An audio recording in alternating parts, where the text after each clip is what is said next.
जय जोहार दोस्तों, स्वागत है आपका एक बार फिर से इस ऑनलाइन लर्निंग यूट्यूब प्लेटफॉर्म नवा रायपुर में। आज हम लेके आए एक बहुत इंटरेस्टिंग टॉपिक जो कि है साइंस एंड टेक का ही भाग है, इंडियन स्पेस मिशन। वैसे तो साइंस एंड टेक काफ़ी बड़ा टॉपिक है, लेकिन एग्ज़ाम पॉइंट ऑफ व्यू से अगर बात करें तो जो सबसे ज़्यादा क्वेश्चंस पूछता है कहीं ना कहीं वो इंडियन स्पेस मिशंस के अराउंड पूछता है। ठीक है, तो ये आज की जो क्लास होने वाली ये एक शॉर्ट ब्रीफ है पूरे आपके इंडियन स्पेस मिशन कब से चालू हुआ, कैसे बना, ठीक, इससे रिलेटेड कुछ फैक्ट्स, कहानियाँ, आज जो हम चांद पर पहुंच पाए हैं वो कैसे पहुंच पाए हैं, उसमें कितना कंट्रीब्यूशन, कितना लंबा हमने सफ़र तय किया, ये सारा कुछ हम इस पे कवर करने वाले हैं। ठीक, साथ ही आपके कुछ करंट्स के सवाल भी इसमें कवर हो जाएंगे। और जो आज की क्लास होने वाली है इसके जो कंटेंट है वो आपको इंग्लिश पे ही मिलेंगे, क्योंकि ये जो टॉपिक है इसको बेटर अंडरस्टैंड करने के लिए, जो टर्मिनोलॉजी उसको बेटर समझने के लिए जो कंटेंट आपको देखने मिलेगा वो इंग्लिश पे रहेगा, लेकिन इसके बारे में जो ब्रीफ मैं करने वाला हूँ वो हिंदी में करने वाला हूँ। ठीक है, तो दोनों ही माध्यम के अभ्यर्थियों के लिए फ़ायदा होने वाला है, तो अंत तक बने रहिए। और चलिए स्टार्ट करते हैं फिर। भारत की आज़ादी के साथ ही इंडियन स्पेस मिशन की शुरुआत होती है। साल 1947 जब अहमदाबाद में डॉक्टर विक्रम साराभाई के नेतृत्व में फिजिकल रिसर्च लैब की स्थापना की जाती है। उन्हीं के ही नेतृत्व में साल 1962 में एक समिति का गठन किया जाता है। उसका नाम है INCOSPAR, Indian National Committee for Space Research. इस समिति की सिफारिश पे ही थुम्बा में एक इक्वेटोरियल रॉकेट लॉन्चिंग स्टेशन की स्थापना की जाती है। ठीक, जिसका नाम है Thumba equatorial rocket launching station. साथ ही साल 1963 को विक्रम साराभाई स्पेस सेंटर का निर्माण किया जाता है। ठीक, तो कहीं ना कहीं आप देख पा रहे हैं कि इंडियन स्पेस मिशन के जो प्रथम स्वप्न दृष्टा कहलाते हैं वो है आपके विक्रम साराभाई।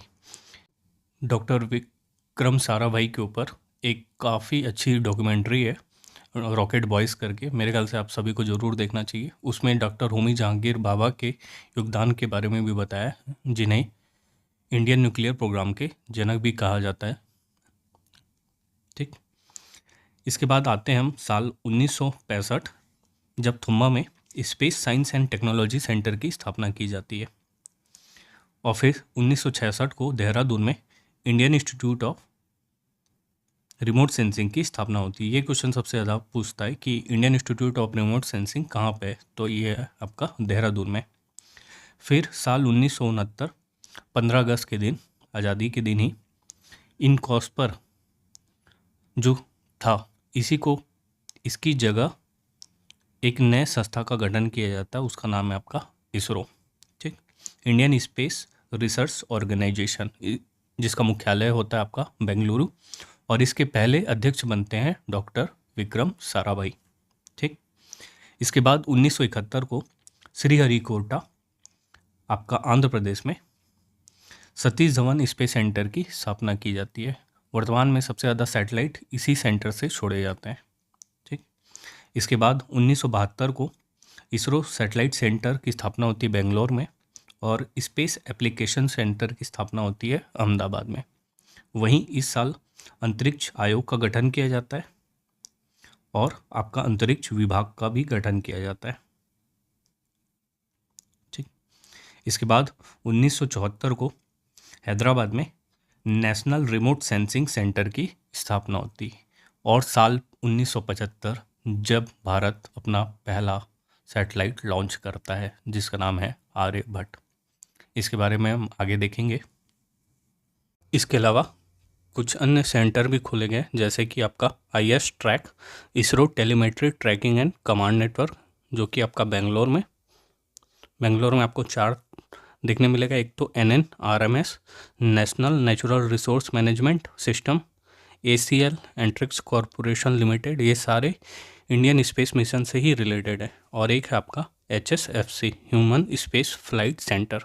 ठीक, फिर तिरुवनंतपुरम की बात करें तो आपको IISU, ISRO inertial system unit, और आपका LPS, लिक्विड प्रपल्सन सिस्टम।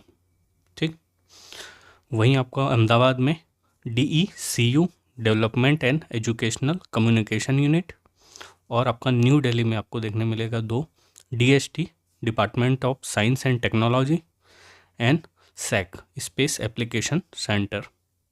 ठीक, और आपको भोपाल में देखने मिलेगा MCF, मास्टर कंट्रोल फैसिलिटी। ये क्वेश्चन भी सबसे ज़्यादा पूछता है।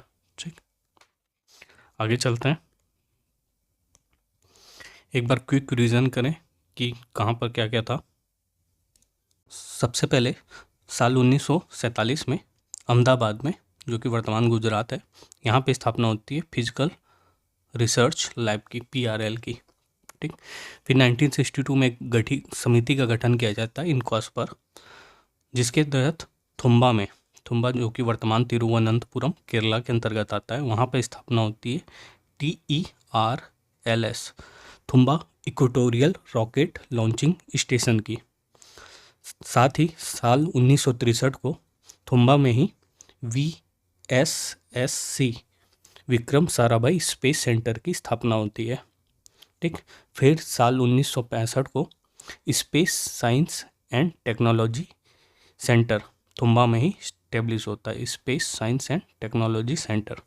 ठीक, फिर 1966 में IIRS, Indian institute of remote sensing की स्थापना होती है देहरादून उत्तराखंड में। तो ये बहुत इंपॉर्टेंट है, IIRS। ठीक, फिर 1969 में 15 अगस्त आज़ादी के दिन ही 1969 को जो इनकॉस्पर समिति था उसको उसी की जगह लाया जाता है आपका, उसको रीऑर्गेनाइज करके बनाया जाता है आपका इसरो। ठीक, और इसका मुख्यालय बनाया जाता है वर्तमान कर्नाटक के बेंगलोर में। तो यहाँ पे आएगा आपका इसरो। ठीक, फिर साल 1971 को HDSC, Satish Dhawan space centre की स्थापना होती है, जो कि है आपका वर्तमान आंध्र प्रदेश, SDSC। साथ ही 1972 को ISAC, इसरो सैटेलाइट सेंटर की स्थापना होती है आपकी यहीं बेंगलोर में ही। तो इसे कि इसरो के पास ही लिख देता हूँ, ISAC, ISRO satellite centre, ISAC। ठीक, और SEC की स्पेस एप्लीकेशन सेंटर की स्थापना होती है आपका अहमदाबाद में। ठीक, साथ ही अंतरिक्ष आयोग का गठन किया जाता है और अंतरिक्ष विभाग का भी। ठीक, फिर आते हैं 1974 में हैदराबाद में स्थापना होती है आपके NRSC की, नेशनल रिमोट सेंसिंग सेंटर की। ठीक,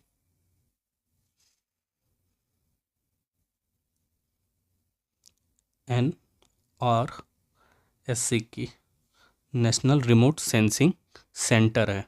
ठीक, इसके अलावा जो अदर सेंटर हैं, जैसे कि नीचे से ही चालू करते हैं, थुम्बा या तिरुवनंतपुरम में एक तो आपका लिक्विड प्रपल्सन सिस्टम था, तथा IISU,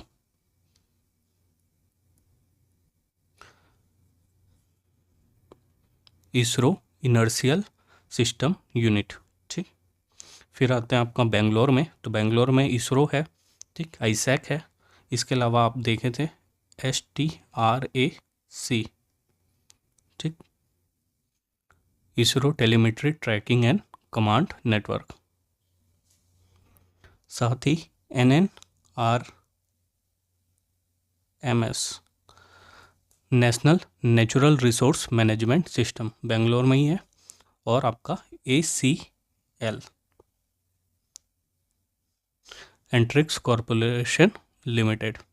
ठीक, साथ ही human flight, HSFC, Human Space Flight Centre. इतना है आपका बेंगलोर में।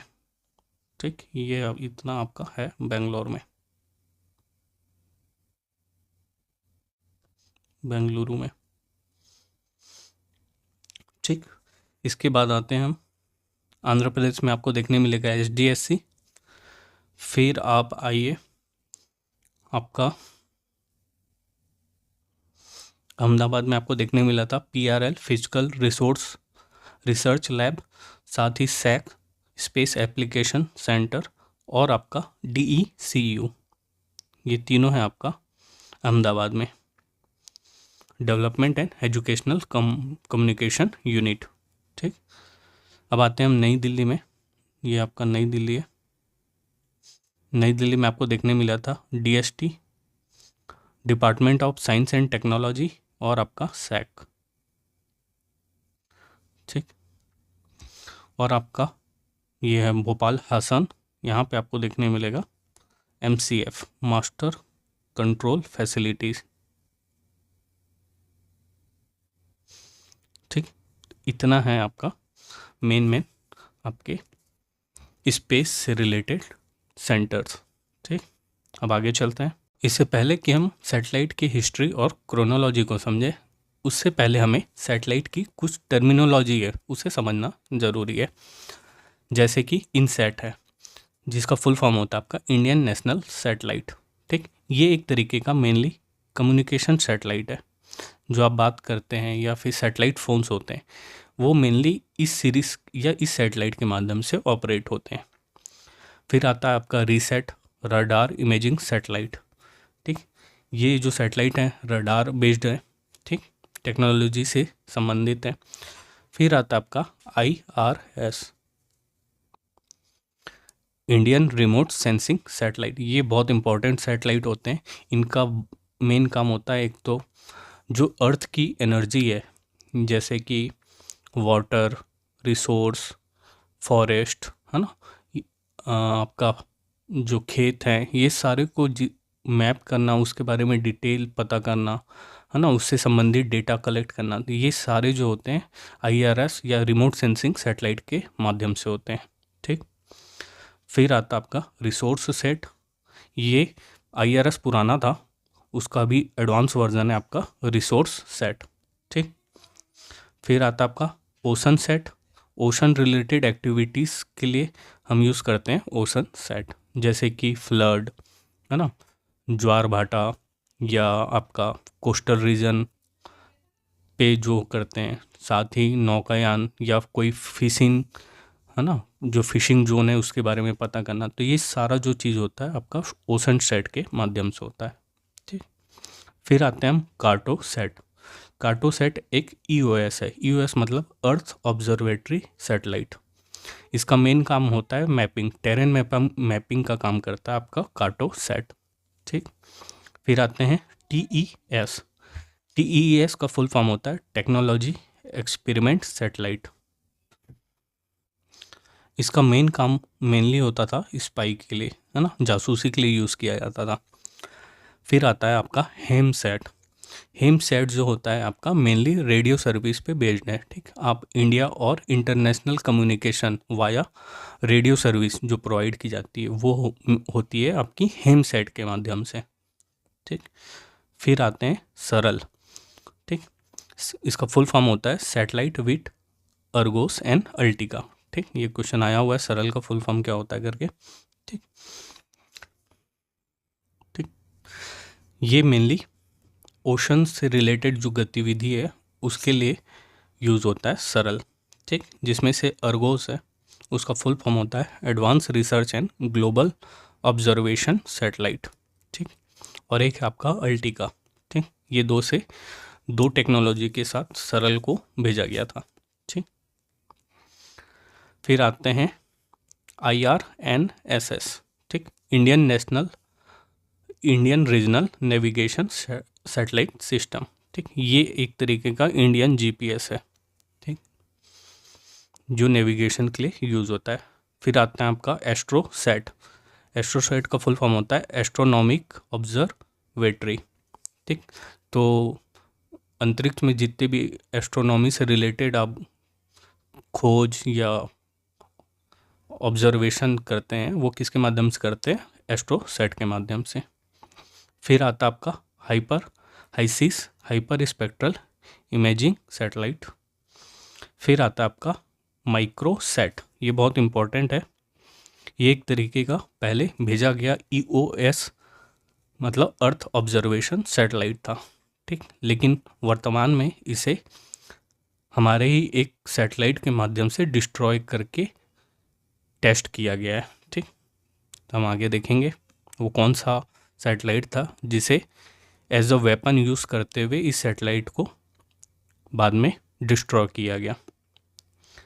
फिर आते हैं एमीसैट। एमीसैट का फुल फॉर्म होता है इलेक्ट्रोमैग्नेटिक इंटेलिजेंस गैदरिंग सैटेलाइट। फिर ईओएस है आपका earth observatory satellite. SCATSAT, SCAT मतलब स्कैटरिंग, तो weather forecasting and cyclone prediction के लिए यूज़ होता है।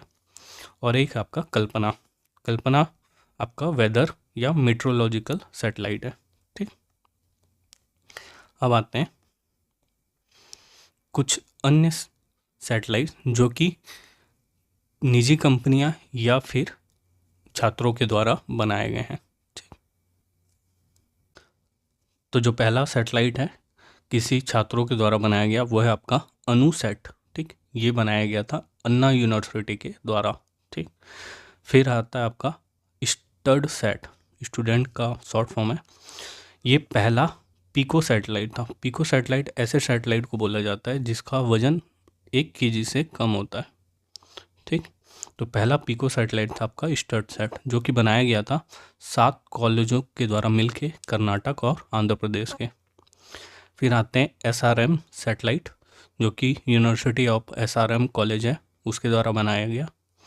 फिर आप देख सकते हैं स्पेस किस इंडिया के द्वारा 3 सैटेलाइट बनाया गया है उसके छात्रों के द्वारा, एक कलाम सेट, एक एचडी सेट और एक है आपका आज़ादी सेट। यह चेन्नई की एक स्पेस एजुकेशन फर्म है। ठीक, फिर तमिलनाडु की ही नूरल इस्लाम यूनिवर्सिटी है, इसके द्वारा बनाया गया था NIU सेट करके। साथ ही बेंगलुरु की PES यूनिवर्सिटी के द्वारा बनाया गया पाईसेट और IIT बॉम्बे के द्वारा बनाया गया था प्रथम। ठीक, अब आगे चलते हैं और भी कुछ है जैसे कि कॉलेज ऑफ इंजीनियरिंग पुणे के द्वारा बनाया गया था स्वयं, यूनिवर्सिटी ऑफ चेन्नई के द्वारा बनाया गया था Satyabhama, engineering college of Coimbatore Nagpur और श्री पेरुम्बूर के द्वारा बनाया गया था unity set, IIST and university of Colorado का ज्वाइंट वेंचर के छात्रों के द्वारा बनाया गया था इंस्पायर सेट। ठीक, ध्रुव स्पेस इंडिया के द्वारा बनाया गया था थाईबोल्ट और IIT कानपुर के छात्रों के द्वारा बनाया गया था जुगनू। ठीक, और इंडो फ्रेंच मतलब इंडिया और फ्रांस का ज्वाइंट वेंचर है, जैसे इंडिया की एक कंपनी है स्पेस एजेंसी वैसे फ्रांस की आपका CNES जिसका फुल फॉर्म होता है सेंट्रल नेशनल एट्यूड स्पेशियल। ठीक, इन दोनों के द्वारा बनाया गया था मेगा ट्रॉपिक्स। ये मेनली वेदर के लिए बनाया गया सैटेलाइट है। ठीक, इस तरह आप देख पा रहे होंगे कि जितने भी सैटेलाइट है मेनली साउथ इंडिया के स्टूडेंट के द्वारा बनाया जा रहा है। इस मामले में सेंट्रल इंडिया और नॉर्थ इंडिया थोड़े से पीछे हैं। ठीक, बहुत अच्छी बात है, हमारा साउथ इंडिया टेक्नोलॉजी के मामले में बहुत आगे है। भारत में सैटेलाइट की शुरुआत होती है साल 1975 से। जो पहला सैटेलाइट हमने अंतरिक्ष में डिप्लॉय किया था वो था आपका आर्यभट्ट जो कि भेजा गया था रशियन स्पेस एजेंसी, है ना, उस समय USSR था तो उसके माध्यम से भेजा गया था। जो जगह है वो है आपका कजाकिस्तान में एक जगह है बैकानूर करके, वहाँ से इस सैटेलाइट को छोड़ा गया था। ठीक, तो आर्यभट्ट को श्रेय जाता है पहले सैटेलाइट का। ठीक, फिर आते हैं आपका 1976 में भास्कर सेगा 1 जो कि भारत का पहला EOS अर्थ ऑब्जर्वेटरी सैटेलाइट थी। फिर आते हैं साल 1980 में रोहिणी RS-1। ठीक, इसे श्रेय जाता है पहला इंडिजिनस सैटेलाइट का। इंडिजिनस का अर्थ होता है कि इससे पहले जो दोनों सैटेलाइट थे आर्यभट्ट और भास्कर सेगा, इसे हमने दूसरी एजेंसियों के माध्यम से स्पेस पे डिप्लॉय किया था। यहाँ पर हमारा खुद का व्हीकल हमने डेवलप कर लिया था। जो पहला व्हीकल था सक्सेसफुली लॉन्च हुआ था वो था आपका SLV-3।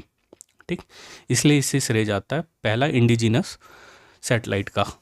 ठीक, फिर 1981 में हमने डिप्लॉय किया एप्पल सैटेलाइट, जो कि पहला एक्सपेरिमेंटल कम्युनिकेशन सैटेलाइट था।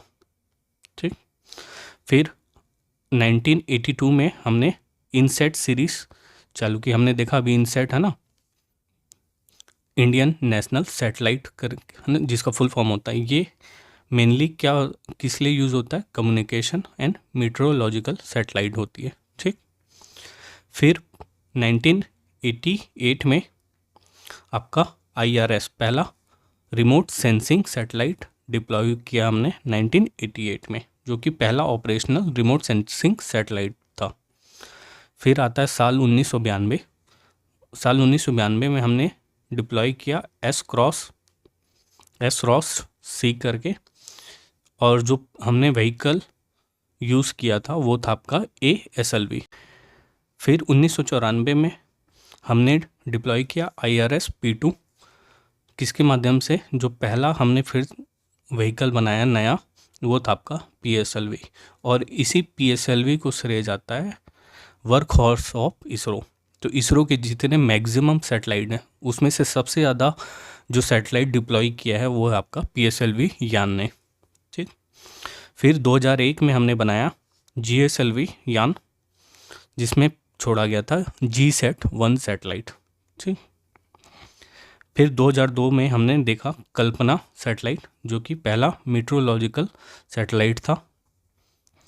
फिर हमने 2003 में रिसोर्स सैटेलाइट डिप्लॉय किया, जो इससे पहले IRS था, इंडियन रिमोट सेंसिंग सैटेलाइट थी, है ना। जो पहला रिमोट सेंसिंग सैटेलाइट था, आप देख सकते हैं IRS। तो रिसोर्स सेट ने ही रिप्लेस किया IRS को। ठीक। आगे चलते हैं।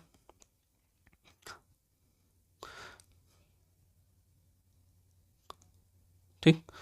2004 में हमने पहला एजुकेशनल सैटेलाइट भेजा, जिसका नाम था एडुसेट।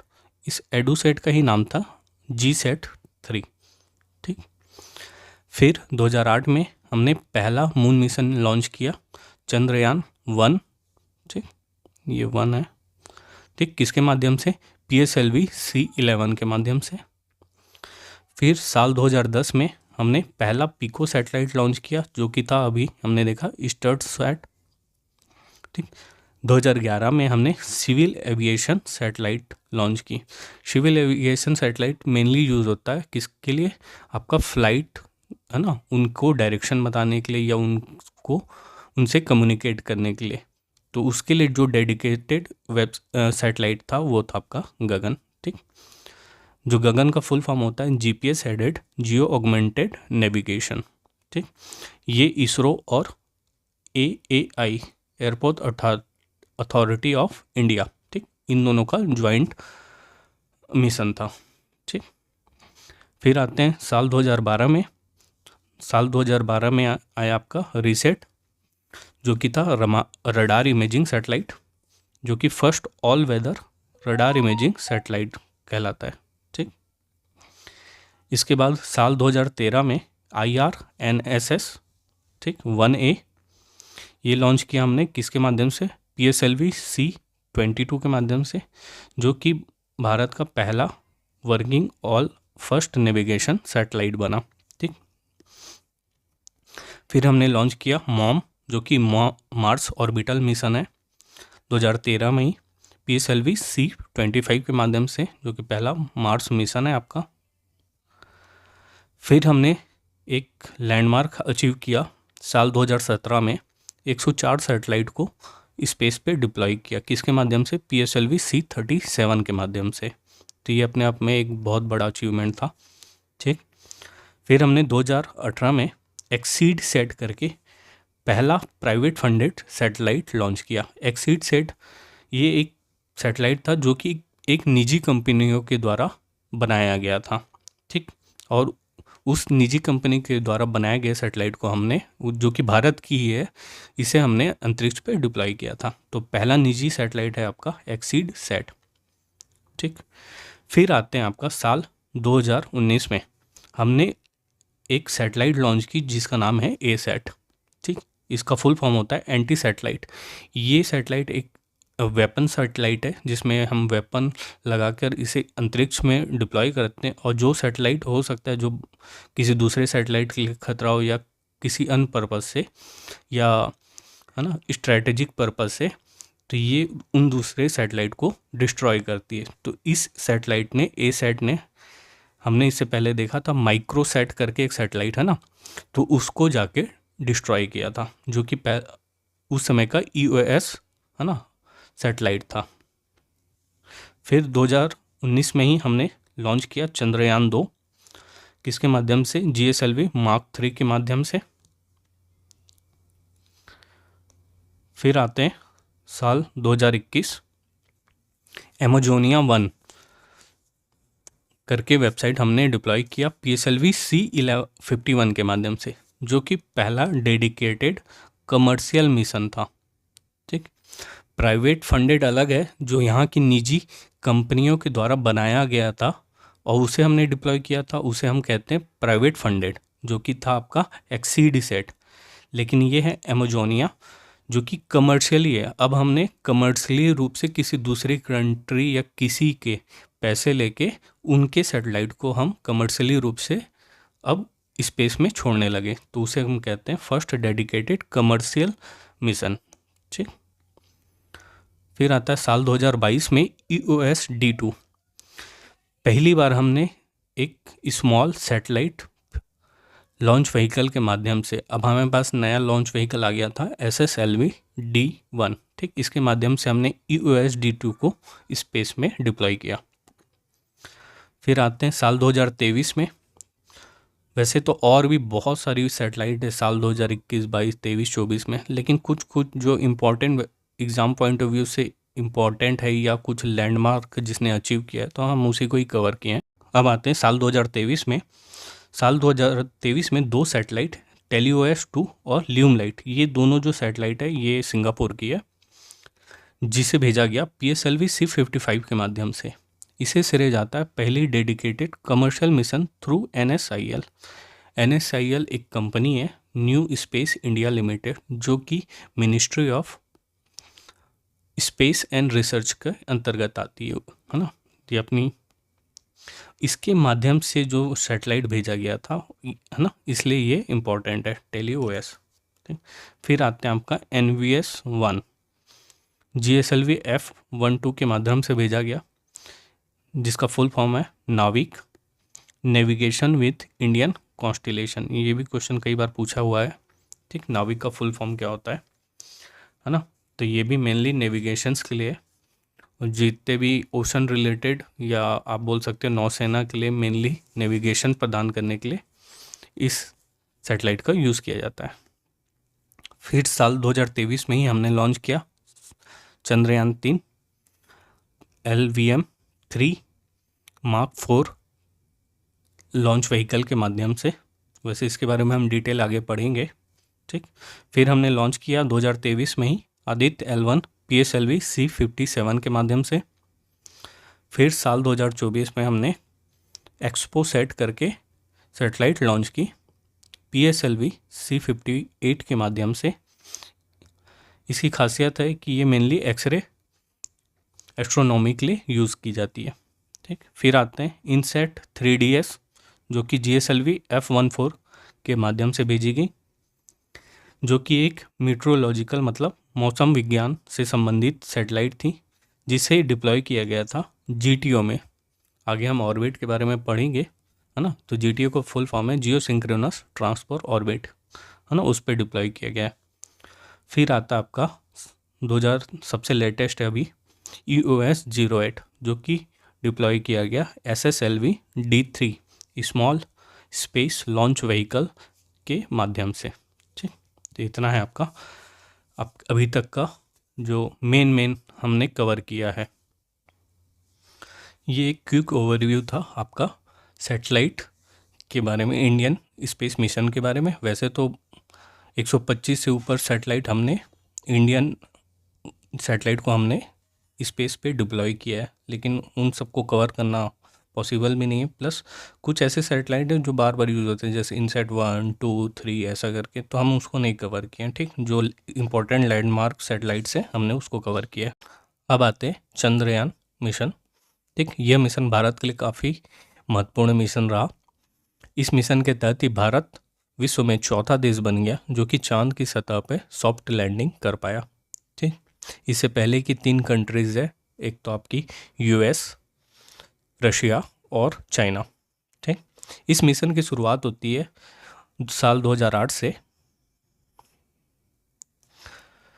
22 अक्टूबर 2008 को चंद्रयान 1 भेजा जाता है PSLV C11 के माध्यम से।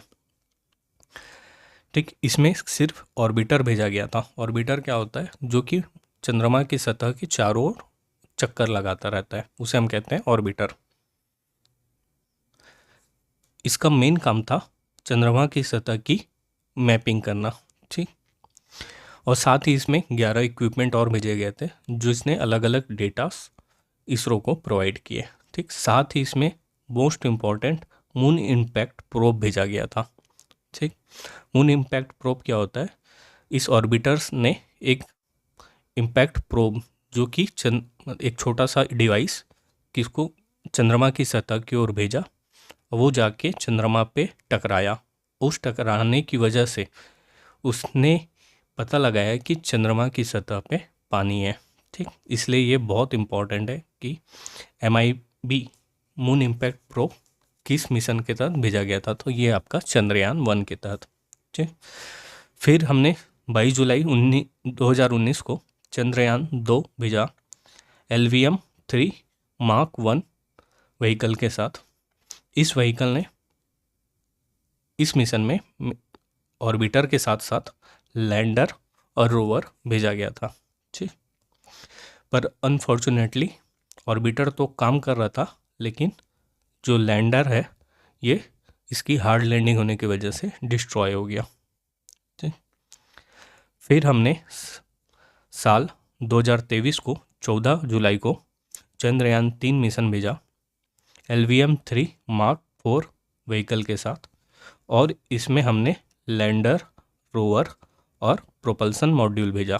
ठीक, चूँकि इससे पहले हमने ऑर्बिटर भेज लिए थे तो हमें इस बार ऑर्बिटर भेजने की ज़रूरत नहीं थी, और ये साल 2019 से लेके 23 तक परफेक्टली काम कर रहा था। ये कितनी बड़ी बात है कि हमने 5 साल पहले किसी ऑर्बिटर पे विश्वास करते हुए, है ना, ये इसरो की ही टेक्नोलॉजी है कि इनके डिवाइस कितने ट्रस्टवर्दी होते हैं।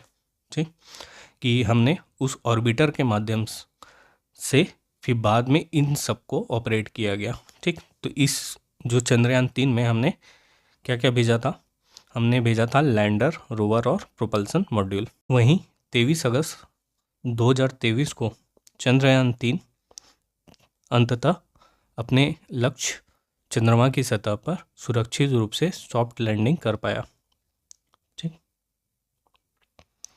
और वह जिस स्थान पर सॉफ्ट लैंडिंग की उसने, हमने उस पॉइंट का नाम रखा शिव शक्ति पॉइंट।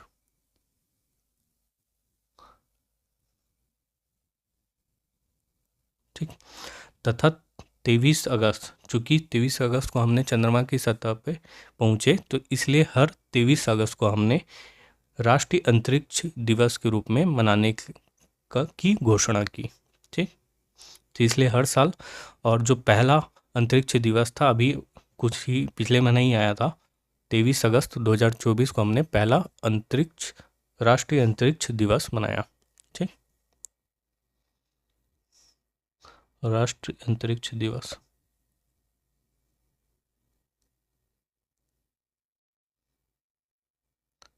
चंद्रयान 3 के पेलोड की बात करें तो इसमें था लैंडर, रोवर और प्रोपल्सन मॉड्यूल, जिसमें से लैंडर था जिसमें इक्विपमेंट्स थे आपके इल्सा, चेस्टे, LRA और LP। इल्सा जिसका फुल फॉर्म है instrument for lunar seismic activity, ChaSTE Chandra's surface thermophysical experiment, LRA laser retro reflector array, और LP जिसे लैंगम्यूर प्रोब भी कहा जाता है या राम्बा।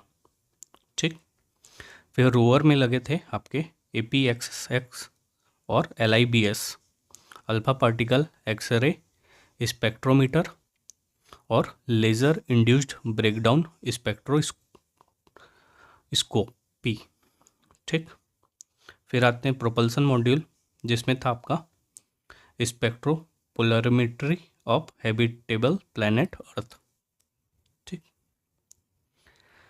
और कुछ जो मिशंस हैं आपके, एक तो मॉम है ना, मॉम मिशन की बात करें तो इसका लॉन्च डेट था 5 नवंबर 2013। ये लॉन्च किया गया था PSLV C-25 से। और आपका आदित्य L1 मिशन जो कि 2 सितंबर 2023 को लॉन्च किया गया था PSLV C-57 से। अगर बात करें इसरो के अपकमिंग मिशन के बारे में, तो जो मोस्ट इम्पॉर्टेंट मिशन है वो आपका गगनयान है, जिसमें हम इंसानों को अंतरिक्ष पे ले जाने वाले हैं। ठीक, इसमें जो व्हीकल यूज़ होने वाला है वो होने वाला है आपका HLVM-3। ठीक, human rated launch vehicle mark 3। ठीक, इस लॉन्च व्हीकल के माध्यम से आपका जो अंतरिक्ष यात्री या फिर बाद में टूरिस्ट है उनको अंतरिक्ष पे ले जाया जाएगा। ठीक, वहीं एक और कार्यक्रम है वो आपका निसार। ठीक, नासा और इसरो का ज्वाइंट वेंचर है ये। इसमें हम लियो में एक ऑब्जर्वेटरी का निर्माण कर रहे हैं। ठीक, तो ये 2 अपकमिंग मिशन है इसरो के। आगे चलते हैं, अब बात करते हैं ऑर्बिट के बारे में। ठीक, तो जो ऑर्बिट है उसे 3 भागों में डिवाइड किया गया है, लियो, मियो और हियो। ठीक, लियो लोअर अर्थ ऑर्बिट, फिर आपका मीडियम अर्थ ऑर्बिट और फिर हाई अर्थ ऑर्बिट। जो लोअर अर्थ ऑर्बिट है उसे पोलर या फिर ध्रुवी ऑर्बिट भी कहा जाता है। ठीक, इसे पोलर या ध्रुवी ऑर्बिट भी कहा जाता है। मीडियम अर्थ ऑर्बिट को हिंदी में कहा जाता है अर्ध तुल्यकालिक कक्षा। अर्ध तुल्यकालिक कक्षा।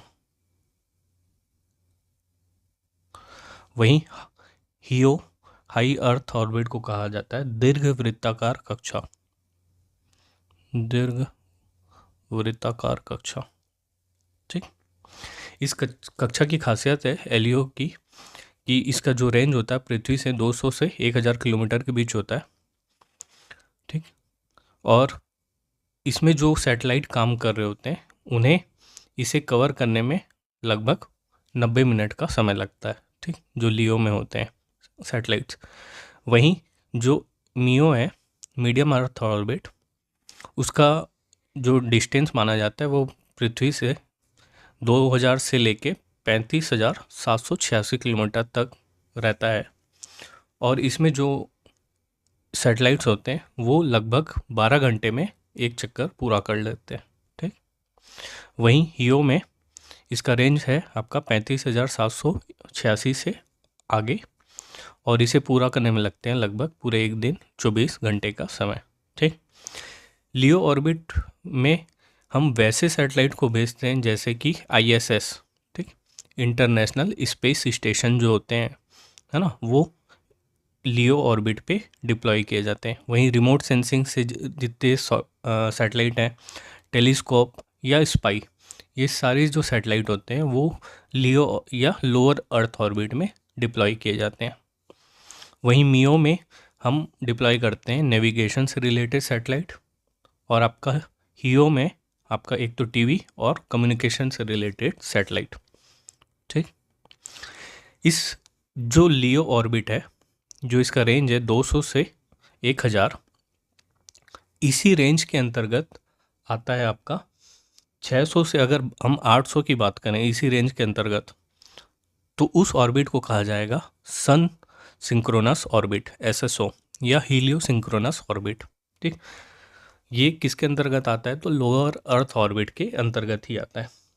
ठीक, जो भी हम सन रिलेटेड स्टडी करते हैं या वेदर रिलेटेड स्टडी, है ना, वो वैसे सैटेलाइट को हम किस पे डिप्लॉय करते हैं, SSO में। ठीक, एक तो सन रिलेटेड और दूसरा वेदर रिलेटेड।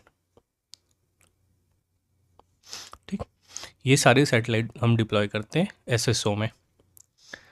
फिर आता है आपका हियो में, एक तो हियो के ही जो अंतर्गत उसको 3 भागों में डिवाइड किया गया। जीएसओ होता है, एक जीओ होता है और एक जीटीओ।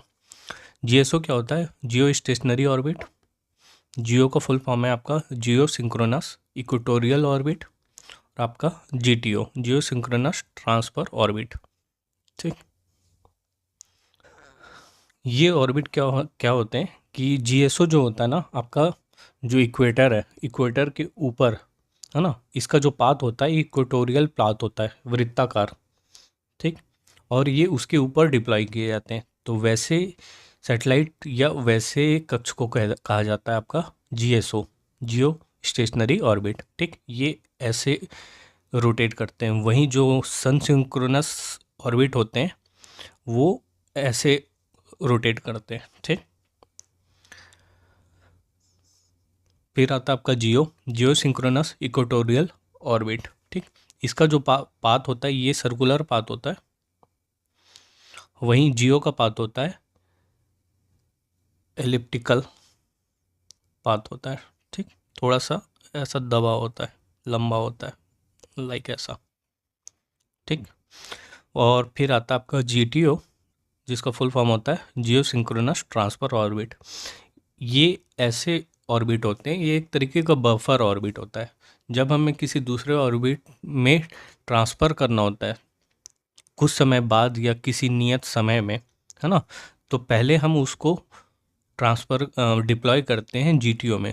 ठीक, और फिर जब समय आता है या फिर सही जब हमारा टास्क कंप्लीट हो जाता है तो इससे हम उसको दूसरे ऑर्बिट में ट्रांसफ़र करते हैं। तो जब हमें किसी दूसरे ट्रांसफ़र करना होता है तभी हम वैसे सैटेलाइट को जीटीओ में डिप्लॉय करते हैं।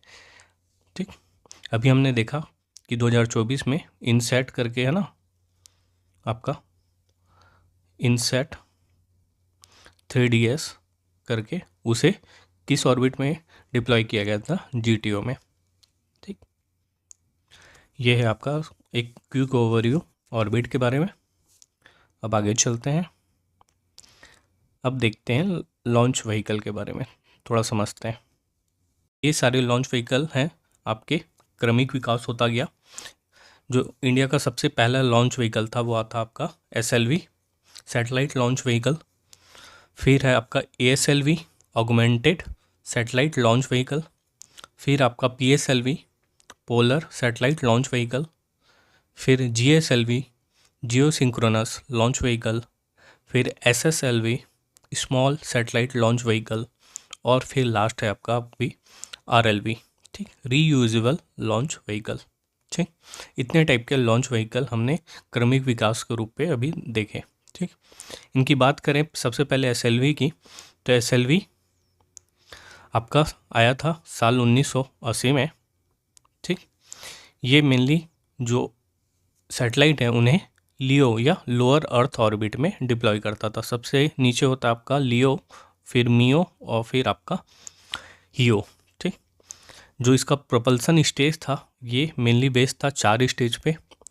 ठीक, और जो इसमें फ्यूल यूज़ होता था वो सॉलिड फ्यूल होता था। ठीक, जैसे हम दिवाली का रॉकेट होता है ना सॉलिड वाला, वैसे ही था। ठीक, और इसका पेलोड था 40 kg।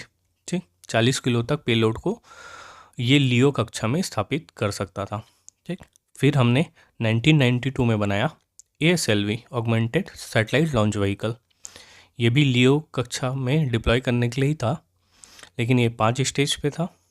इसका पेलोड था 150 से 400 kg और इस पे यूज़ होता था सॉलिड फ्यूल। ठीक, फिर आया हमारा work horse of ISRO PSLV 1994 में। ये सन सिंक्रोनस ऑर्बिट में मेनली डिप्लॉय करता है। ठीक, 4 स्टेज इसका प्रोपल्सन स्टेज है और ये लगभग 1425 से 1750 kg तक पेलोड ले जा सकता है और ये यूज़ करता है सॉलिड और लिक्विड। ठीक, ठीक, पहले स्टेज पे सॉलिड बर्न करेगा, फ्यूल यूज़ करेगा, फिर लिक्विड, फिर सॉलिड, फिर लिक्विड।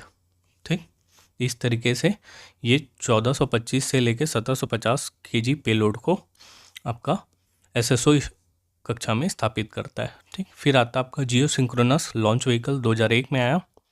ठीक, ऑर्बिट है इसका जियो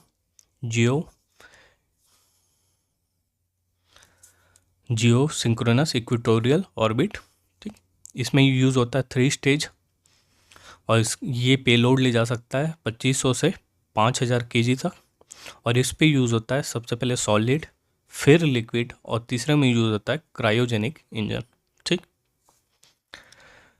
फिर अभी लेटेस्ट आपका 2022 में हमने नया बनाया लॉन्च व्हीकल, जो छोटे सैटेलाइट को, क्योंकि ये बहुत बड़े थे, ये सक्सेसफुल है PSLV और GSLV, पर हमें कुछ छोटे सैटेलाइट जो कि लियो कक्षा में स्थापित करने होते थे, तो उसके लिए वेट करना पड़ता था। तो उसके लिए हमने बनाया SSLV 2022 में, जो कि छोटे सैटेलाइट को लियो कक्षा में स्थापित करता है। ये 3 स्टेज पे होता है। ये लगभग 500 केजी तक का जो सैटेलाइट है उनको डिप्लॉय करता है। ठीक, सॉलिड फ्यूल है यूज़ करता है। फिर अब बात करते हैं RLV की। ये जो पेलोड ले जाएगा वो आपका लियो कक्षा के लिए तक ले जाएगा। ठीक, वर्तमान में पूरे विश्व में एकमात्र कंपनी है स्पेस एक्स कंपनी, जो कि है एलन मस्क की। सिर्फ उसी के पास ही अभी ये टेक्नोलॉजी है रीयूजेबल लॉन्च व्हीकल की। ठीक, जो कि पेलोड को अंतरिक्ष में ले जाता है और वापस फिर धरती पे आ जाता है, रिफ्यूल होता है और फिर वापस वो अंतरिक्ष पे लेके जाता है। ठीक, तो ऐसी टेक्नोलॉजी इवन नासा के पास नहीं है, न ही यूरोपियन कंट्री, न ही जापान की जाक्सा, न ही रशियन। ऐसे लॉन्च व्हीकल है उसका फाल्कन 9 करके, फाल्कन 9। ठीक, जो कि रीयूजेबल लॉन्च व्हीकल है। ठीक, और एक फाल्कन हैवी करके, दोनों स्पेस एक्स कंपनी की है। ठीक, बड़ी इंटरेस्टिंग फैक्ट है एलन मस्क के बारे में कि ये हमेशा वही काम करते हैं जो उन्हें लगता है कि असंभव है। क्योंकि उन्होंने जब अपना आइडिया प्रपोज किया था रीयूजेबल लॉन्च व्हीकल के लिए, तो बहुत सारे फिजिसिस्ट और साइंटिस्ट ने इसे इम्प्रैक्टिकल बोल के नकार दिया था। पर ये इनका पैशन है या कहें जिद थी कि फाइनली उन्होंने सक्सेसफुल रीयूजेबल लॉन्च व्हीकल बनाने में सफलता प्राप्त की। ठीक, आगे चलते हैं। अगर फ्यूल टाइप की बात करें, एक होता है आपका फ्यूल और एक होता है ऑक्सीडाइज़र। ठीक, उसको बर्न करने के लिए, फ्यूल को बर्न करने के लिए यूज़ करते हैं हम ऑक्सीडाइज़र। ठीक, क्योंकि स्पेस में एयर तो है नहीं, ये ऑक्सीजन है नहीं बर्न करने के लिए, तो हमें यूज़ करना पड़ता है ऑक्सीडाइज़र। ठीक, तो जो सॉलिड प्रोपल्सन लॉन्च व्हीकल होते हैं उसमें हम फ्यूल के रूप में यूज़ करते हैं HTPB, hydroxyl terminated poly butadiene. ठीक, और एज अ ऑक्सीडाइज़र यूज़ करते हैं हम NH4ClO4, अमोनियम पर क्लोरेट।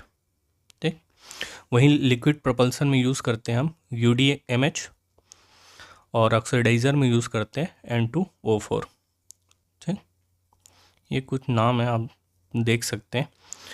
वहीं लिक्विड हाइड्रोजन और ऑक्सीडाइज़र में यूज़ करते हैं नाइट्रोजन ट्राईऑक्साइड। सॉलिड लिक्विड जो प्रोपल्सन यूनिट होता है उसमें यूज़ हम करते हैं एक्रिलिक रबर, और ऑक्सीडाइज़र में यूज़ करते हैं हम नाइट्रोजन टेट्रा ऑक्साइड। वहीं क्रायोजेनिक इंजन जो होता है उस पे हम यूज़ करते हैं लिक्विड हाइड्रोजन, और ऑक्सीडाइज़र के रूप में यूज़ करते हैं हम लिक्विड ऑक्सीजन। ठीक, इसे क्रायोजेनिक इसलिए बोला जाता है कि क्योंकि क्रायोजेनिक जो होता है वो एक होता है निम्न ताप होता है। ठीक, इसमें जो फ्यूल होती है इसको हम -253 डिग्री सेंटीग्रेड पे स्टोर करते हैं, तो उसे हम कहते हैं क्रायोजेनिक। ठीक, फिर उस फ्यूल और इस ऑक्सीडाइज़र को जिसमें बर्न होता है उस इंजन का नाम है क्रायोजेनिक इंजन। ठीक, और ऑक्सीडाइज़र जो होता है वो रहता है 183 डिग्री सेंटीग्रेड पे स्टोर किया जाता है। ठीक, तो ये हुआ फ्यूल टाइप। अब आगे बात करें हम इंडियन एस्ट्रोनॉट की, तो हमारे भारत के पहले जो इंडियन एस्ट्रोनॉट हैं वो है आपके राकेश शर्मा। इसमें से कुछ एस्ट्रोनॉट इंडियन ओरिजिन भी हैं, उनको भी हमने कवर किया है। ठीक, जो पहले एस्ट्रोनॉट थे वो आपके राकेश शर्मा थे। 1984 में इन्होंने सोयूज T11 यान से स्पेस में गए थे। ठीक, फिर आती है 1997 में Kalpana Chawla, first female of India, है ना, जो कि कोलंबिया यान के माध्यम से अंतरिक्ष में गई थी। फिर आती है 2006 में सुनीता विलियम्स, डिस्कवरी यान के माध्यम से गई थी। फिर 2021 में शिरीषा बंदेला, वर्जिन गैलेक्टिक्स यान था। 2021 में ही राजा चारी स्पेस एक्स के माध्यम से अंतरिक्ष में गए थे। ठीक, फिर 2024 में गोपीचंद थोटकुरा ब्लू ओरिजिन NS-25 के माध्यम से गए थे। वहीं 2024 में ही एंडी साधवानी गैलेक्टिक्स 07 के माध्यम से अंतरिक्ष में गए थे। ठीक, फिर आते हैं आपका गगनयान, है ना। तो जो भारत का गगनयान मिशन है उसके लिए 4 एस्ट्रोनॉट का चयन किया गया। एक है प्रशांत नायर, शुभांशु शुक्ला, अजीत कृष्णन और आपका अंगद प्रताप। ठीक, अभी प्रशांत नायर और शुभांशु शुक्ला ये दोनों एस्ट्रोनॉट को चुना गया है नासा के द्वारा, और इन्हें अभी वर्तमान में कुछ समय बाद अभी पहले इन्हें नासा के द्वारा अंतरिक्ष में भेजा जाएगा। ठीक, वो वहाँ से ट्रेनिंग और चीज़ें सीख के आएंगे। फिर बाद में जब हमारा गगनयान मिशन होगा तो उस समय ये चारों अंतरिक्ष यात्रियों को अंतरिक्ष में भेजा जाएगा। ठीक, आगे चलते हैं। अब देखते हैं कुछ और world wide astronaut and cosmonauts. पहले हम समझते हैं एस्ट्रोनॉट और कॉस्मोनॉट्स क्या होते हैं। तो जो रशियन एजेंसी है ना, जो कि है आपका रॉसकॉस्मोस स्पेस एजेंसी, है ना, उसके माध्यम से जो अंतरिक्ष यात्री स्पेस में जाते हैं उन्हें हम कहते हैं कॉस्मोनॉट्स। और उसके अलावा जो जैसे अमेरिका, यूरोप, जापान, चाइना, है ना, इनके अंतरिक्ष यात्री अंतरिक्ष में जाते हैं तो उन्हें हम कहते हैं एस्ट्रोनॉट्स। ठीक, तो 1957 में अनमैन्ड पहला जो यान था, अंतरिक्ष गया था स्पेस क्राफ्ट, उसका नाम था स्पुतनिक 1। ठीक, फिर 1961 में ही पहला अंतरिक्ष यात्री जो गया स्पेस है ये, ठीक, वो था आपका यूरी गागरिन वोस्टॉक 1 यान के साथ। ठीक, फिर पहली महिला जो स्पेस में गई वो थी आपकी 1963 में वेलेंटिना तेरेस्कोवा, ठीक, वोस्टॉक 6 यान के साथ। फिर आपका फर्स्ट स्पेस वॉक, मतलब इससे पहले जितने यात्री गए थे वो इस यान के अंदर ही थे, लेकिन एलेक्सी लेनोव यान से बाहर निकल के स्पेस में वॉक किए, है ना, उसे हम कहते हैं स्पेस वॉक्स, है ना। तो इनका श्रेय मिला एलेक्सी लेनोव को। ठीक, वो इनका यान था वॉक्सॉड 2, ठीक, 1965 में। और फिर आप श्रेय है आपका फर्स्ट मैन ऑन मून, जो पहले यात्री थे 1969। आप देख सकते हैं जब हमारे यहाँ इसरो की स्थापना हुई तब US चांद पे कदम रख चुका था। ऑल्दो हमने काफ़ी इन सालों में काफ़ी ग्रो किया है। ठीक, तो जो पहले यात्री थे एक तो नील आर्मस्ट्रॉन्ग थे और जो दूसरे उनके सहकर्मी थे वो थे आपके एडविन बज ऑल्ड्रिन। ठीक, यान था उनका अपोलो 11। ठीक, अब देखते हैं इसरो के चेयरमैन। ठीक, कई बार ये क्वेश्चन पूछा है कि इनमें से कौन इसरो के चेयरमैन नहीं है करके। ठीक, तो आपको पता है कि डॉक्टर विक्रम साराभाई को श्रेय जाता है ना। वो कहीं ना कहीं एक स्वप्न दृष्टा के रूप में थे, जो आज हम जितने भी स्पेस मिशन हैं उनके, है ना, तो इसलिए इसरो के पहले चेयरमैन बनाए गए थे डॉक्टर विक्रम साराभाई को। फिर दूसरे थे MGK मेनन, तीसरे सतीश धवन, चौथे UR राव, पांचवें के कस्तूरी रंगन, फिर छठवें G माधवन नायर, सातवें के राधा कृष्णन। ठीक, इसके बाद शैलेश नायक बने थे, लेकिन ये अंतरिम या बोलना चाहिए कार्यवाहक के रूप में मात्र 11 दिन काम किए थे, तो इन्हें एक्चुअल में कंसीडर नहीं किया जाता है। ठीक, फिर आते हैं आपके 8वें AS किरण कुमार, फिर के शिवन, और वर्तमान में जो इसरो के चेयरमैन है वो है आपके एस सोमनाथ। ठीक, इसके बाद दैट्स इट। तो ये रहा आपका इंडियन स्पेस मिशन से related quick overview. Science tech का एक बहुत इम्पॉर्टेंट टॉपिक है। ठीक, अगर आपको इसका पीडीएफ चाहिए तो आप इसको टेलीग्राम से प्राप्त कर सकते हैं, जिसका लिंक आपको डिस्क्रिप्शन बॉक्स में मिल जाएगा। ठीक, और अगर आपको वीडियो अच्छा लगा हो तो लाइक शेयर और सब्सक्राइब करना ना भूलें। ठीक, मिलते हैं नेक्स्ट वीडियो में।